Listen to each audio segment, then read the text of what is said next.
song of one that have a pleasant voice and can play well on an instrument, for they hear thy words, but they do them not. Right, so Israel, they hear this song. They don't want to, you know, come and follow it. You know, this is basically, you know, just the flavor of the month. You know, let us just listen to this, you know, just to say I said something, just to give some office talk, you know. Oh, I saw those Israelites, they were saying this, you know, ha ha ha, he. They said, oh, they don't like the white man, stuff like this. You know, they look at us, you know, for, you know, basically, when we're on World Star, you know, for fighting somebody, you know, that's when they want to look at us, you know. But when we're, you know, just on a regular video, we're edifying, telling our people not to, you know, follow the ways of this world, you know, they don't want to hear that. You know, so the Most High, he has his own personal army, 144,000. There's no need for us to be getting involved in so-called Esau's army, which I want to speak on that for a little bit. But this army that here in America, we don't got no business in that. You get in this army, they're gonna want you to take microchips. They're gonna want you to shave your head. You know, it's mandatory that you shave your head and your mustache and your beards and all that. You get in the Most High's army, you gotta keep the law. They want you to break every law. You gotta you get to their army, they want you to break every law. They want you to whatever they serve you, what you gotta eat. It's not like you can order what you want to. So if they decide to give you, you know, a slab of bacon, you know, you either gonna eat it or you ain't gonna have shit else. You know, they'll put you, they'll deploy you in other places. You know, you go, let's say, go to a tour in Iraq, and then you come back, then they want you to go back again, or they'll lie and tell you how long they need you, and then they end up being there longer. And then the sad part about it is, let's say you get injured in fucking war. Let's say your arm gets blown off or something like that. There's so many veterans that come back here and they don't get shit. All they get is, you know, a Band-Aid. You know, so this America don't care about its veterans. You know, so you damn sure don't want to join this army, this military. I was glad when the Most High wouldn't allow me to join the army, because I considered that for a little bit, you know. And the Most High would not let me under no circumstance. I failed every ABAP test, you know, and I studied my ass off. And the Most High had it to where I failed. And I kept failing. And afterwards, I was reading, you know, I was like, damn, you know, wait a second, you know, I got a different calling, you know, and I'm so fucking, if I would have joined the military, I'd probably still be in there now, if the Most High decided to preserve me or not. Now, the Most High can, you know, bring brothers out of the military, so it's not like it's a wrap if you're in it, but at this stage, you know, why they make you take microchips, stuff like that, you know, you're in a space where you're basically chose, you know, are you going to let the Most High, or are you going to let a white man be part of his military? Like Moses said to the Israelites, the Most High have set before thee life and death. Choose whithersoever thou wilt. You know, you're gonna choose life, which is to follow the example of Yahushua. You know, come out of things like the military. You know, come out of the philosophies and ways of America, the ways of this world. You know, and get right and serving Yahweh B'Shem Yahushua, or either you're gonna continue in this world. You know. Either you gonna hear this calling and be like, you know, you're gonna throw your hand down at it, you know, as if it's nothing. Yeah. What we're doing right here, this is life. This is us striving to obtain everlasting life, striving to obtain immortality. You know, but all of you people that turn your back to this truth and love this world and the ways of this world more than you love this truth, but the Most High is going to reward you with the reward of death. Let me grab this, Baba Kashai. This is 1 Corinthians 4:9, because the brother was touching on this a little bit. It says, for I think that the Most High has set forth us, the apostles, last, as it were appointed to death, for we are made a spectacle unto the world, and to the angels, and to men. You know? People look at us and they actually marvel. A lot of people look at us and they look at us for entertainment. You know? Like the brother mentioned, you know, we're on War Star Hip Hop because, you know, brothers are cussing out an Edomite woman that's just being a blatant scoffer. You know, that videos like that will go viral. How come you don't make the videos viral when we tell our women not to dress like whores, man? Why you don't make the video a virus when we tell our young men to be in order, man, with the Most High Heavenly Father?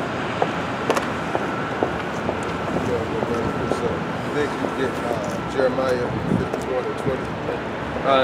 Okay. This is Joshua 24:15.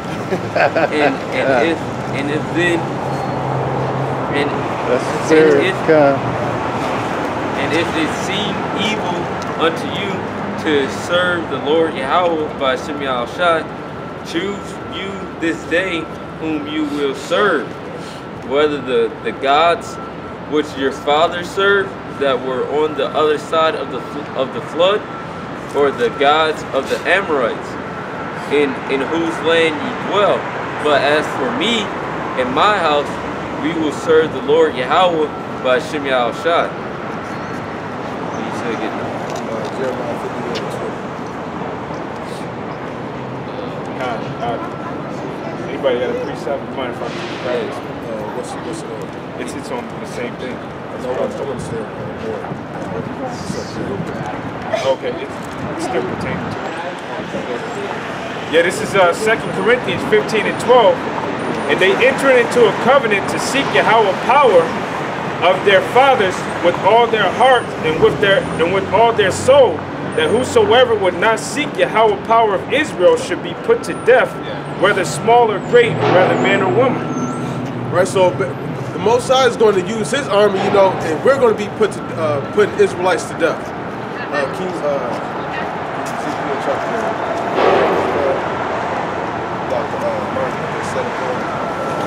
on that.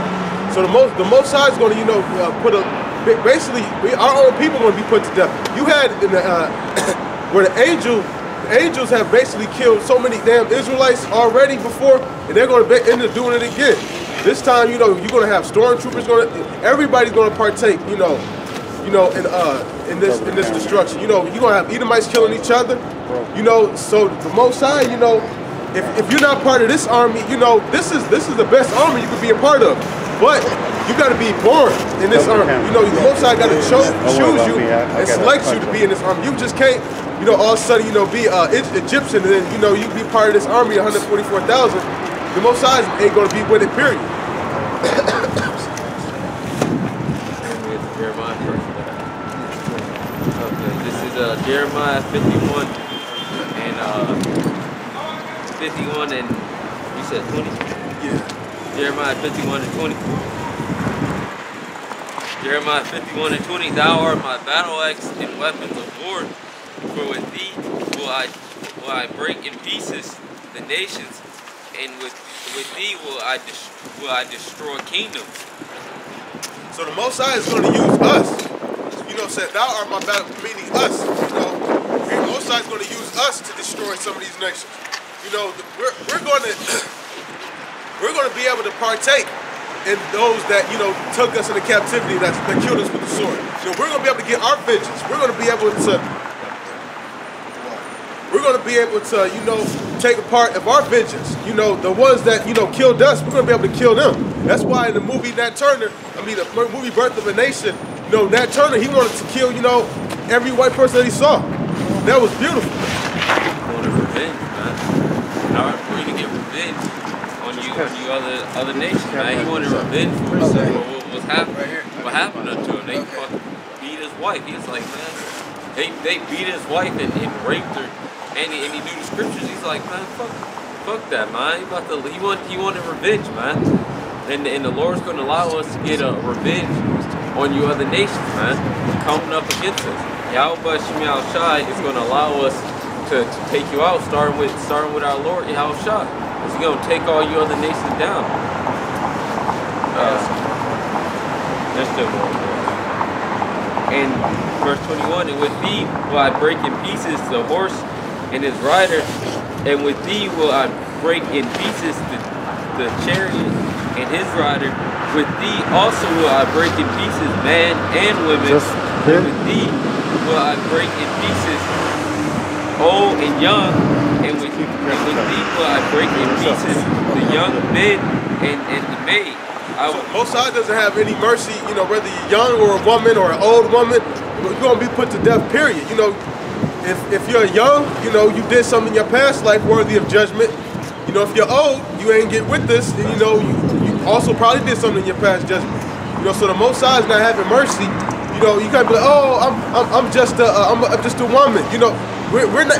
Feminism ain't gonna exist in that day. There's not gonna be no women right activists. You know, they're gonna be busy, you know, looking for a man to be around. You know, because if not, they're gonna be getting fucking gang raped by fucking stormtroopers.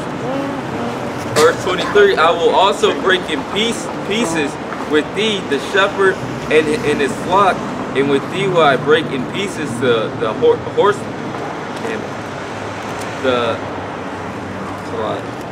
and with thee will I break in pieces the husbandman and his yoke of oxen, and with thee will I break in pieces captives and rulers, and I will render unto Babylon and to all the inhabitants of Chaldee all their evil that they have done in Zion in your sight, said the Lord Yahweh by Shem Yahushua. Last part. Okay. Verse 24, and I will render unto Babylon and all the inhabitants of the Chaldees all their evil that they have done in Zion in your sight, said the Lord Yahweh by Shem Yahushua. And that's only right. And America, that's why America's building such a strong army, because they want to first fight. They really think that they can fight against the Most High. You can't even fight against these other nations, because the other nations like, art thou become as weak as us? You know, so you can't even fight with these other nations that you were once, you know, hoarding over. You know, now they feel that they pride and they chest is puffed out against you. You damn sure can't fight against the Most High. You know, that Most High is the infinity and no. You know, he don't got no L's on his record. You know, he's never going to lose. You know, so, and that's part of the pride that they have, is that they believe that they can actually fight and even contend. You know, the Most High, you know, if he wanted to, he can just snap his finger and if this thing is over with, period. You know, so these other nations, they really got a strong delusions on them that they like, man, you know, maybe, you know, we can find a loophole somewhere. You know, maybe we can find the Most High's weakness. Like how they try to find Samson's weakness, you know, through Delilah. You know, they feel like they somehow can find the Most High's weakness. Maybe if we hurt his people, maybe if we get rid of his people, maybe we measure the stars in the heavens, maybe we somehow can get rid of them. But there's no loophole in this.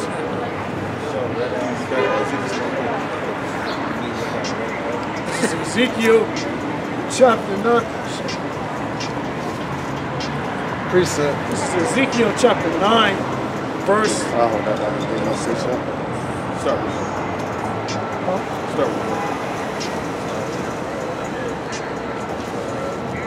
He cried also in my ears with a loud voice, saying, cause them that have charge over the city to draw near, every man with his destroying weapon in his hand. And behold, 6 men came from the way of the higher gate, which lieth toward the north, and every man a slaughter weapon in his hand. So the 6 men represent angels. And one man among them was clothed in linen, with a writer's inkhorn by his side. And when they went in and stood beside the brazen altar, and the glory of Yahweh, of the Most High of Israel, was gone up from the cherubim, whereupon he was to the threshold of the house. And he called to the man clothed in linen, which had the writer's inkhorn by his side. And the Most High said unto him, go through the midst of the city, through the midst of Jerusalem, and mark, instead of mark upon the foreheads of the men that saw and cried for all the abomination that be done in the midst thereof. And to the others he said in my hearing, go ye after him through the city, and smite, let not thy eyes spare, neither have ye pity, slay utterly old and young, both babes and little children and women, but come not near any man upon whom is the mark, and begin at my sanctuary. Then they began at the ancient men which were before the house. And he said unto them, defile the house and fill the courts with the slain, go ye forth. And they went forth and slew the city. So basically, now the angels, they're getting loose. They're getting wild. They're getting, they're basically being unleashed. And it came to pass while they were slaying them, I was left, and I fell upon my face, and cried, and said, O Yahweh Bashem Yahweh Shai, wilt thou destroy all the residue of Israel in the point out of thy fury? Now this is how many wicked niggas there are on this earth, that there were so many Israelites being killed. He was like, damn, you gonna kill every last one of them? That just goes to show how many wicked Israelites there are on this earth. Go ahead. Then said he unto me, the iniquity of the house of Israel and Judah is exceedingly great, and the land is full of blood, the city full of perverseness, for they say, Yahweh hath forsaken the earth, and Yahweh seeth not. And as for me also, my eye shall not spare, neither will I have pity, but I will recompense their way upon their head. Now that's how a soldier is. A soldier, if you see a soldier in the war, he doesn't have compassion, for his enemies. And those that are with the Most High, Yahweh Shai, they're our enemies. So they're Israelite or not. So when you're a soldier in the army, you're not going to look like, oh, you see a little crying baby, like, oh, it's just a baby, or oh, this little poor woman. You're going to, rip his head off, period. If you're given orders by the commander, by the general, by the captain, by the colonel, if they tell you to do something, that's what you're going to do. You're going to get down. You're going to like, kill him or win. How? How quick? Where do you want me to take the head? That's basically the attitude of mind frame. You anxious.